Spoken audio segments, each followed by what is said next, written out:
जय जगन्नाथ जी की दोस्तों आज एक कहानी जन्मदिन पे। एक परिवार था, उसमें माता पिता और उनका एक बेटा था। बेटे को बहुत अच्छे से पढ़ा लिखा रहे थे, उसको बहुत अच्छे संस्कार दे रहे थे।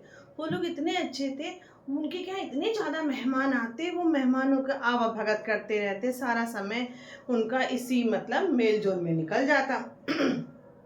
धीरे धीरे चलता रहा कि मतलब एक दिन बच्चे का बर्थडे आ गया। बच्चे का बर्थडे तो हर साल आता, मगर इस दिन का बहुत अच्छा बर्थडे था क्योंकि उसका 18वां जन्मदिन था।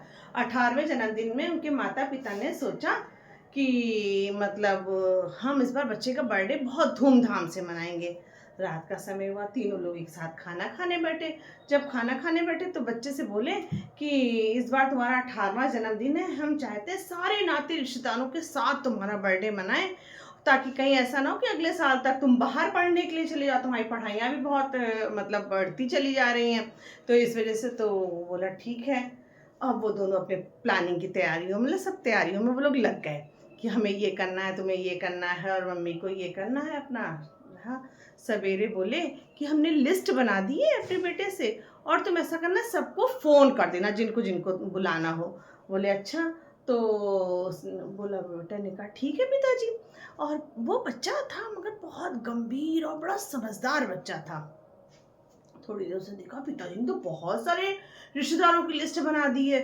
तो उसने कहा ठीक है फ़ोन मिलाते हैं। तो जिसको जिसको फ़ोन मिलाया, कोई बात नहीं, बर्थडे का समय आ गया, केक का समय कटने का आ गया। कोई रिश्तेदार नहीं, केवल 4 ही 5 रिश्तेदार।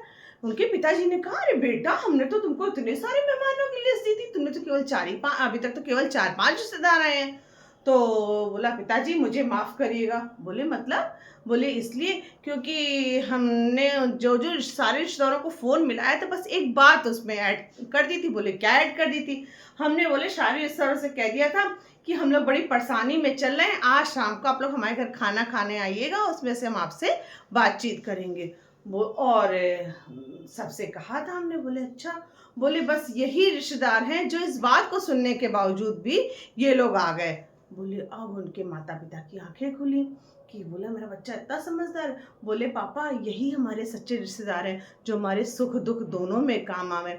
हमें जबरदस्ती भीड़ इकट्ठा करने की ज़रूरत नहीं है कि हम हंसी खुशी सबका वो समय अपना व्यतीत कर दें और कोई जब समस्या हो तो कोई हाथ भी ना लगे। इसका तात्पर्य ये है, उनके पिताजी ने सोचा कि जब जेब फटी तो सिक्के तो ना निकले, रिश्तेदार जरूर निकल गए। वही कहावत सत्य हो गई। इसी हिस्से में शिक्षा ये मिलती है कि हमें अच्छे रिश्तेदारों को चुनना चाहिए, ताकि हम और वो मेरे साथ हर समय परिस्थिति में सुख दुख दोनों में साथ खड़े हों। ना कि हमें भीड़ लगाने की कोई ज़रूरत नहीं है। और अच्छे रिश्तेदार ही हमारे एक अच्छे सच्चा धन दौलत और मित्र होते हैं। बोलो जय जगन्नाथ जी की दोस्तों मेरी कहानी आपको पसंद आ रही हो तो शेयर सब्सक्राइब और लाइक ज़रूर करें।